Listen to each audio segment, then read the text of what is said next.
ಬಿಡ್ತೀವಿ. Mark result ಬಿಟ್ಟಾಗ college ವಾರು course ವಾರು ನಾವು ಕಟ್ ಆಫ್ ಸಹ ಹಾಕ್ತೀವಿ.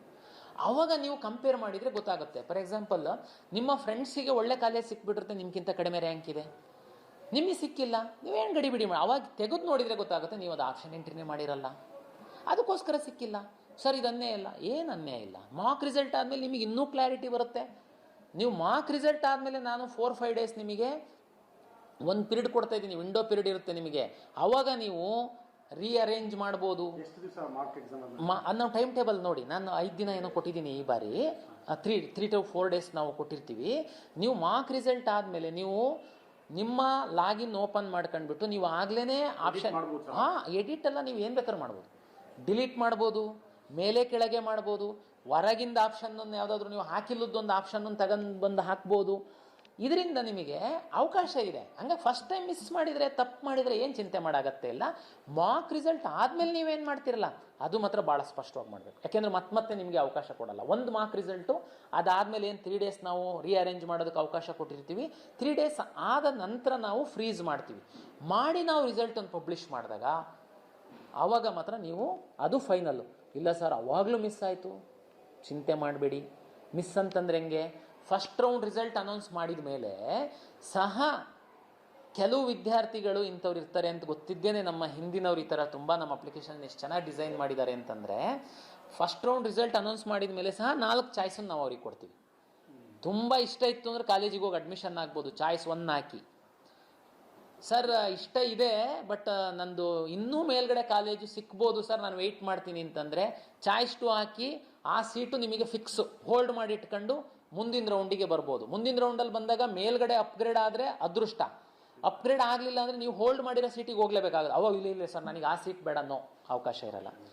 ಸರ್ ಇಲ್ಲ ಸರ್ ಈಗ ಸಿಕ್ಕಿರೋದು ಬೈ ಮಿಸ್ಟೇಕ್ ಹಾಕ್ಬಿಟ್ಟಿದ್ದೆ ಸರ್, ನಾನು ಇದೇ ಅಲಾಟ್ ಆಗಿಬಿಟ್ಟಿದೆ ಸರ್, ನನಗೆ ಇದು ಇಷ್ಟ ಇಲ್ಲ ಸರ್, ನಂದ್ರಲ್ಲಿ ಇನ್ನೂ ಮೇಲ್ಗಡೆ ಇರೋದು ಕೆಳಗಡೆ ಒಳ್ಳೊಳ್ಳೆ ಕಾಲೇಜ್ ಇದ್ದಾವೆ ಸರ್, ಅದು ನನಗೆ ನೆಕ್ಸ್ಟ್ ರೌಂಡಲ್ಲಿ ಸಿಕ್ಕಿದರೆ ನಾನು ಹೋಗ್ತೀನಿ ಅಂದರೆ ಚಾಯ್ಸ್ 3 ಹಾಕಿ. ಸಿಕ್ಕಿರೋದು ಡಿಲೀಟ್ ಆಗಿ ಹೋಗ್ಬಿಡುತ್ತೆ. ಆವಾಗ ನೆಕ್ಸ್ಟು ನಿಮಗೆ ಎಲ್ಲ ನಿಮ್ಮ ಏನೋ ಬುಟ್ಟಿ ಒಳಗಡೆ ಇರುತ್ತೆ ಅಷ್ಟು ಕಾಲೇಜ್ ಇರ್ತವೆ. ನಾನು ಹೇಳ್ತೀನಿ ಆಮೇಲೆ ಏನು ಮಾಡಬೇಕು ಅಂತ. ಸರ್ ಇಲ್ಲ ಸರ್ ನಿಮ್ಮದೆಲ್ಲ ಕೌನ್ಸಿಲಿಂಗ್ ಮಾಡೋದ್ರೊಳಗಡೆ ನಮ್ಮ ತಂದೆ ತಗೊಂಡೋಗಿ ಒಂದು ಪ್ರೈವೇಟ್ ಕಾಲೇಜಿಗೆ ಸೇರಿಸ್ಬಿಟ್ರು ಸರ್, ನಾನೆಲ್ಲ ಅಡ್ಮಿಷನ್ ಮಾಡಿಸ್ಬಿಟ್ಟಿದ್ದೀನಿ ಸರ್, ನಿಮ್ಮ ಕೌನ್ಸಿಲಿಂಗ್ ಸವಾಸ ನನಗೆ ಬೇಡ ಸರ್, ಚಾಯ್ಸ್ 4 ಹಾಕಿ ಎಕ್ಸಿಟ್ ಆಗಿ ಹೋಗಿ. ಓಕೆ, ಈ ನೆಕ್ಸ್ಟ್ ರೌಂಡ್ ನನ್ನದು ಟೈಮ್ ಟೇಬಲ್ ಬರುತ್ತೆ. ಆವಾಗ ನನ್ನ ಹತ್ರ ಯಾರ್ಯಾರಿದ್ದಾರೆ, ಚಾಯ್ಸ್ 2 ಹಾಕಿರೋರು ಇದ್ದಾರೆ, ಚಾಯ್ಸ್ 3 ಹಾಕಿರೋರು ಇದ್ದಾರೆ. ಚಾಯ್ಸ್ 1 ಹಾಕಿರೋರು ನಮ್ಮ ಸಿಸ್ಟಮಿಂದ ಹೋಗಿದ್ದಾರೆ. ಚಾಯ್ಸ್ 2 ಹಾಕಿರೋರು ಒಂದು ಸೀಟ್ ಹೋಲ್ಡ್ ಮಾಡಿ ಇಟ್ಕೊಂಡಿದ್ದಾರೆ. ಅವ್ರು ಲಾಗಿನ್ ಓಪನ್ ಮಾಡ್ತು ಅಂತಂದರೆ ಹೋಲ್ಡ್ ಮಾಡಿರೋದಕ್ಕಿಂತ ಮೇಲ್ಗಡೆ ಇರೋ ಕಾಲೇಜು ಕಾಣ್ತವೆ ಅವರಿಗೆ. ಅದನ್ನು ರೀಅರೇಂಜ್ ಮಾಡ್ಬೋದು, ಡಿಲೀಟ್ ಮಾಡ್ಬೋದು, ಹೊಸದನ್ನು ತರೋದಕ್ಕಾಗಲ್ಲ. ಚಾಯ್ಸ್ 3 ಹಾಕಿರೋನು ನಮ್ಮ ಹತ್ರ ಇದ್ದಾನೆ, ಅವನಿಗೆ ಫಸ್ಟ್ ರೌಂಡಲ್ಲಿ ಸಿಕ್ಕಿರೋ ಕಾಲೇಜು ಡಿಲೀಟ್ ಆಗೋಗಿರುತ್ತೆ. ಅವನ ಬುಟ್ಟಿ ಒಳಗಡೆ ಅವನ ಲಾಗಿನ್ ಒಳಗಡೆ ಇರುವಂಥ ಎಲ್ಲವೂ ಇರುತ್ತೆ. ನೀನು ರೀಅರೇಂಜ್ ಮಾಡು, ಡಿಲೀಟ್ ಮಾಡು, ಏನು ಬೇಕಾದರೂ ಮಾಡು, ಹೊಸ್ದಾಗಿ ಮಾತ್ರ ತರೋದಕ್ಕಾಗಲ್ಲ. ಅಂದರೆ ಅಲ್ಲಿ ಸಹ ನೀನು ತಪ್ಪನ್ನು ತಿದ್ದು ಮಾಡ್ಕೊಳ್ಳೋದಕ್ಕೆ ಅವಕಾಶಗಳು ಇರುತ್ತೆ. ಸರಿ, ಇನ್ನೊಂದು ಡೌಟ್ ಏನಂದರೆ, ಮಾರ್ಕ್ ಎಕ್ಸಾಮ್ ಆದ ನಂತರ ಏನಾದರೂ ಈಗ ಅವ್ರಿಗೆ ಒಂದು ಇಷ್ಟ ಆಗಿರುತ್ತೆ, ಅವ್ರಿಗೆ ಅದೊಂದು ಅಲಾಟ್ ಆಗಿರೋದು ಮಾರ್ಕಲ್ಲಿ ಸಿಕ್ಕಿರೋದು, ಅದೇ ಸೀಟು ಫೈನಲ್ ರೌಂಡಲ್ಲೂ ಸಿಗುವಂಥ ಸಾಧ್ಯತೆ ಎಷ್ಟು %? ಈಗ ಮಾರ್ಕ್ ರಿಸಲ್ಟ್ ಆದಮೇಲೆ ತುಂಬ ವಿದ್ಯಾರ್ಥಿಗಳು ಇದೇ ನನಗೆ ಫೈನಲ್ಲು ಅಂತೇಳಿ ಅನ್ಕೊಂಡ್ಬಿಡ್ತಾರೆ. ಬಟ್ ಆದರೆ ಆ್ಯಕ್ಚುಲಿ ಅದು ಫೈನಲ್ ಅಲ್ಲ. ಯಾಕೆ ಅಂತಂದರೆ ತಮ್ಗೆ ಗೊತ್ತು, ವಿದ್ಯಾರ್ಥಿಗಳು ಇನ್ನೂ ಸ್ವಲ್ಪ ವಿಚಾರ ಮಾಡಿ ಮೇಲೆ ಕೆಳಗೆ ಎಲ್ಲ ವಿದ್ಯಾರ್ಥಿಗಳು ಮಾಡ್ತಾರೆ, ಆ ಥರ ತಾವು ಸಹ ಮಾಡ್ಬೋದು. ಆದರೆ ನಮ್ಮ ಹಿಂದಿನ ಒಂದು ಅನುಭವಗಳ ಪ್ರಕಾರ ಒಂದು 90% ಚೇಂಜ್ ಆಗಲ್ಲ. ಒಂದು 10% ಮಿಸ್ಟೇಕ್ ಮಾಡಿರೋದಕ್ಕೋಸ್ಕರ ಸ್ವಲ್ಪ ಮೇಲೆ ಕೆಳಗೆ ಆಗ್ಬೋದು. ಬಟ್ 90% ಅದು ಸಿಗುತ್ತೆ, ಅದೇನೇ ಸಿಗುತ್ತೆ. ಯಾಕೆಂದರೆ ತುಂಬ ಮಕ್ಕಳಿಗೆ ಅವೇರ್ನೆಸ್ ಇದೆ.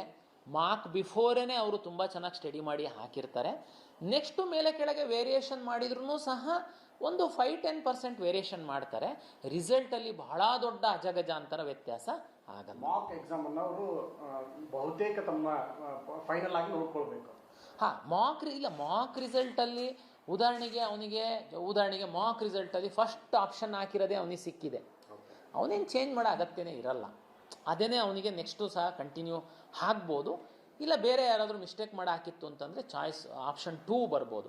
ಬಟ್ ಮಾರ್ಕ್ ಒಂದು ಐಡಿಯಾ ಬರುತ್ತೆ ನಿಮಗೆ, ನೀವು ಯಾವ ಸ್ಥಾನದಲ್ಲಿದ್ದೀರಾ ಅನ್ನುವಂಥದ್ದು ಒಂದು ಐಡಿಯಾ ಬರುತ್ತೆ. ಇಂಪ್ರೂವ್ಮೆಂಟ್ ಅದು ಕೂಡ ಹೇಳ್ತಾವೆ. ಈಗ ಅವ್ರಿಗೇನಾದರೂ ಅವಕಾಶ ಇರುತ್ತಾ ಇಂಪ್ರೂವ್ಮೆಂಟ್ ಅಂತ ಬಂದ ನಂತರ? ಇಲ್ಲ, ನಾನು ಭಾಳ ಸ್ಪಷ್ಟತೆ ಇದೆ. ಇಂಪ್ರೂವ್ಮೆಂಟು ಆಗಲೇ ನಾನು ಭಾಳ ಸ್ಪಷ್ಟವಾಗಿ ಹೇಳಿದ್ದೀನಿ. ಹಾಗಾಗಿ ಈಗ ನಾವು ಕೌನ್ಸಿಲಿಂಗ್ ಶುರು ಮಾಡಾಗಿದೆ. ಕೌನ್ಸಿಲಿಂಗ್ ಶುರು ಆಗಿರೋದ್ರಿಂದ ಈ ಹಂತದಲ್ಲಿ ನಾವು ಕೊಟ್ಟಿರೋ ರ್ಯಾಂಕನ್ನು ಹಿಂಪಡೆದು ಹೊಸ ರ್ಯಾಂಕ್ ಕೊಡೋದು, ಹೊಸ ರ್ಯಾಂಕನ್ನು ಮತ್ತೆ ಅವ್ನು ಇಂಪ್ರೂವ್ಮೆಂಟ್ ಆಯಿತು ಅಂತ ಅದನ್ನು ಹಿಂಪಡೆದು ಇನ್ನೊಂದು ರ್ಯಾಂಕು ಅದಕ್ಕೆಲ್ಲ ವ್ಯವಹಾರಕ್ಕೆ ಅವಕಾಶ ಇಲ್ಲ. ನಾವು ಆಗಲೇ ಕೌನ್ಸಿಲಿಂಗ್ ಶುರುವಾಗಿದೆ. ಕೌನ್ಸಿಲಿಂಗ್ ಶುರುವಾಗೋದ್ರೊಳಗಡೆ ಏನೇನು ಬಂತು ಅದನ್ನೆಲ್ಲ ನಾವು ಕನ್ಸಿಡರ್ ಮಾಡಿದ್ದೀವಿ. ಈಗಲೂ ಎಡಿಟ್ ಆಪ್ಷನ್ನು ಬಿಕಾಸ್ ಆಫ್ ನಮ್ಮದು SC ABC ಬಂದಿರೋದಕ್ಕೆ ಆ ಮಕ್ಕಳಿಗೆ ನಾವು ಹಿಂದೆ ಕೌನ್ಸಿಲಿಂಗ್ ಶುರುವಾಗೋದ್ರೊಳಗಡೆ ತಮ್ಗೆ ಗೊತ್ತಿರಬೇಕು, ರಿಸಲ್ಟ್ ಬರೋದ್ರೊಳಗಡೆನೇ ಎಲ್ಲ ಕ್ಲೋಸ್ ಮಾಡಿಬಿಟ್ಟಿರ್ತಿದ್ರು. ರಿಸಲ್ಟ್ ಬಂದಾದಮೇಲೆ ಒಂದು ಸಣ್ಣ ಎಡಿಟಿಗೆ ಅವಕಾಶ ಇರ್ತಾ ಇರಲಿಲ್ಲ. ಹಿಂದೆಲ್ಲ 10-20 ರಿಟ್ ಪಿಟಿಷನ್ಸ್ ಹಾಕ್ತಿದ್ರು ಪಾಪ ಮಕ್ಕಳು. ಈಗ ನಾವು last day option entry last ಡೇವರೆಗೆ SC ABC ಎಡಿಟಿಗೆ ಅವಕಾಶ ಕೊಟ್ಟಿದ್ದೀವಿ.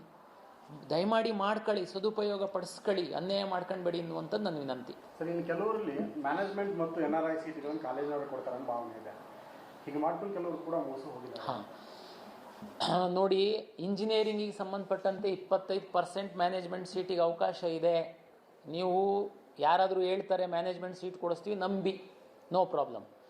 ಮೆಡಿಕಲ್ಲು, ಡೆಂಟಲ್ಲು, ಆಯುಷಿಗೆ ಸಂಬಂಧಪಟ್ಟಂತೆ NMC ಗೈಡ್ಲೈನ್ಸ್ ಪ್ರಕಾರ ಸುಪ್ರೀಂ ಕೋರ್ಟ್ ನಿರ್ದೇಶನದಂತೆ ಈ ನೀಟ್ ರ್ಯಾಂಕ್ ಆಧರಿಸಿ KEA ಮುಖಾಂತರ ಮತ್ತು MCC ಮುಖಾಂತರ ಮಾತ್ರ ಅಲಾಟ್ ಆಗುತ್ತೆ.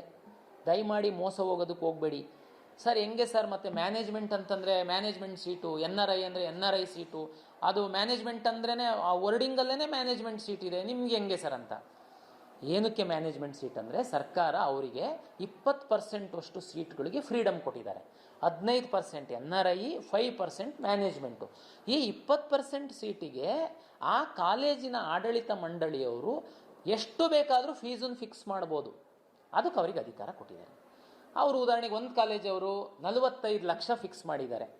ಓಕೆ, ನಮಗೆ ಇಂಟಿಮೇಟ್ ಮಾಡಬೇಕು, ನಾನು ನಮ್ಮ ಕೌನ್ಸಿಲಿಂಗಲ್ಲಿ ಡಿಸ್ಪ್ಲೇ ಮಾಡ್ತೀನಿ, ಇಂಥ ಕಾಲೇಜವ್ರದ್ದು ಇಷ್ಟಿದೆ. ಒಂದು ಕಾಲೇಜವ್ರು 30 ಲಕ್ಷ ಫಿಕ್ಸ್ ಮಾಡಿದ್ರು ಲಾಸ್ಟ್ ಇಯರು. ಇಂಥ ಕಾಲೇಜವ್ರದ್ದು management seat NRI seat 30 lakh ಇದೆ.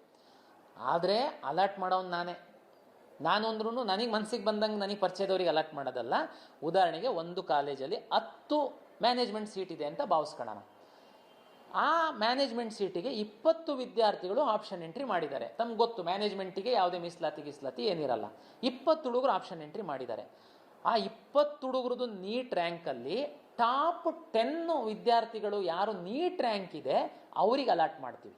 ಒಂದು ವೇಳೆ 11ನೇ ವಿದ್ಯಾರ್ಥಿ ಆ ಮೆಡಿಕಲ್ ಕಾಲೇಜ್ ಮಾಲೀಕರು ಮಗ ಆಗಿದ್ರೂ ನಾವು ಅಲಾಟ್ ಮಾಡೋಕ್ಕಾಗಲ್ಲ.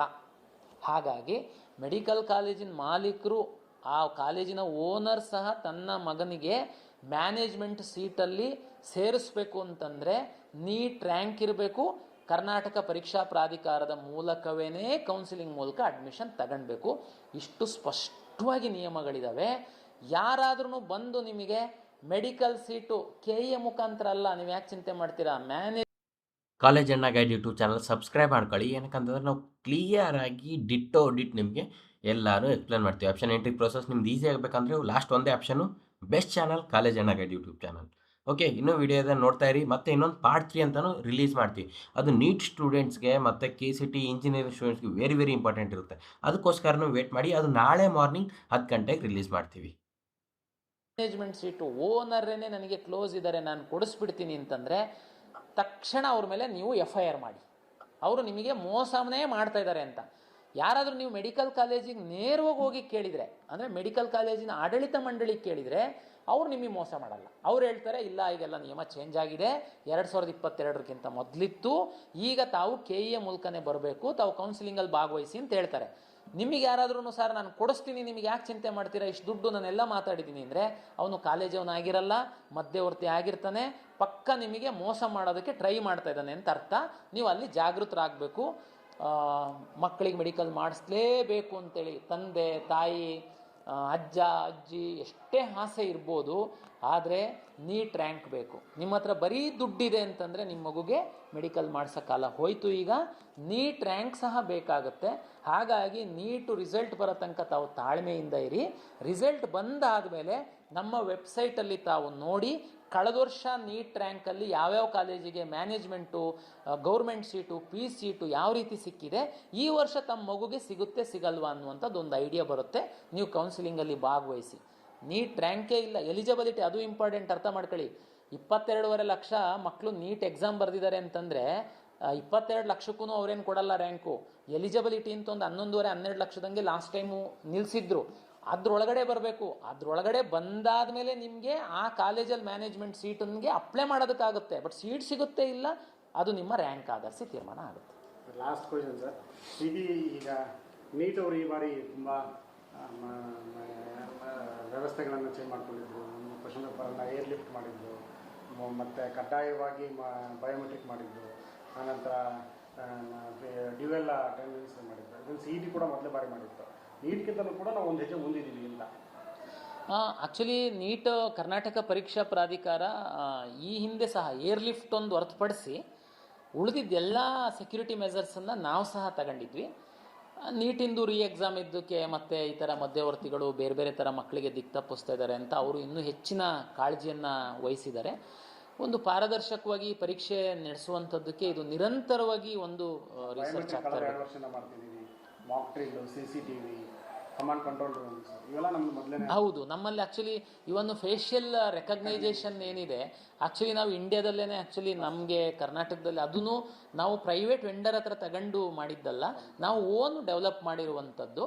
ಅದನ್ನು ನೀಟಲ್ಲಿ ಅಡಾಪ್ಟ್ ಮಾಡ್ಕೊಂಡ್ರೆ ಖಂಡಿತ ತುಂಬ ಒಳ್ಳೆಯದು. ಬಿಹಾರದಲ್ಲಿ CCTV ಅಳವಡಿಸು, ಬಯೋಮೆಟ್ರಿಕ್ ಅಳವಡಿಸುವಂಥವರೇ ಈಗ 10 ಜನ ಅಲ್ಲಿ ಗೋಲ್ಮಾಲ್ ಮಾಡಿದ್ದಾರೆ. ಸೊ ಸ್ವಂತ ಮಾಡೋದಕ್ಕೂ ಈ ಪ್ರೈವೇಟ್ ಏಜೆನ್ಸಿಗಳಿಗೂ ವ್ಯತ್ಯಾಸ ಎಷ್ಟಿರುತ್ತೆ? ಅಲ್ಲ, ಈಗ ಅದೇನೆ ನಮಗೆ ಎಲ್ಲರಿಗೂ ಆ್ಯಕ್ಚುಲಿ ಅದೊಂದು ಪಾಠ. ಎನಿವೇ ನಾವಂತೂ ನಮ್ಮ ಗೌರ್ಮೆಂಟ್ ಸಿಬ್ಬಂದಿನೇ ಬಳಕೆ ಮಾಡ್ಕೊಂಡು ಮಾಡ್ತಾರೆ. ತಮ್ಗೆ ಗೊತ್ತಿರಬೇಕು, ನಾವು ಫೇಶಿಯಲ್ ರೆಕಗ್ನೈಸೇಷನಿಗೆಲ್ಲ ನಮ್ಮ ಡಿಪ್ಲೊಮೊ ಕಾಲೇಜಿನ ವಾಲಂಟಿಯರ್ಸು ಮತ್ತು ಡಿಪ್ಲೊಮೊ ಕಾಲೇಜಿನ ಲೆಕ್ಚರ್ಸನ್ನು ಬಳಕೆ ಮಾಡ್ಕೊಳ್ತಾ ಇದೀವಿ. ಯಾವಾಗಲೂ ಸರ್ಕಾರಿ ನೌಕರರು ಅಂತಂದರೆ ಅವ್ರಿಗೊಂದು ಬದ್ಧತೆ ಇರುತ್ತೆ, ಕಮಿಟ್ಮೆಂಟ್ ಇರುತ್ತೆ, ಅಕೌಂಟಬಿಲಿಟಿ ಇರುತ್ತೆ. ನಾಳೆ ಏನಾದ್ರೂ ಆದರೆ ನಾವು ಅವರಿಗೆ ಒಂದು ಭಯ ಇರುತ್ತೆ. ಈ ಏಜೆನ್ಸಿ ಅಂತಿದ್ದಂಗೆ ಅಲ್ಲಿ ಹಣ ಒಂದೇ ಮ್ಯಾಟ್ರ್ ಆಗುತ್ತೆ. ಹಾಗಾಗಿ ನಾವಂತೂ ಇನ್ನೂ ಹೆಚ್ಚಿನ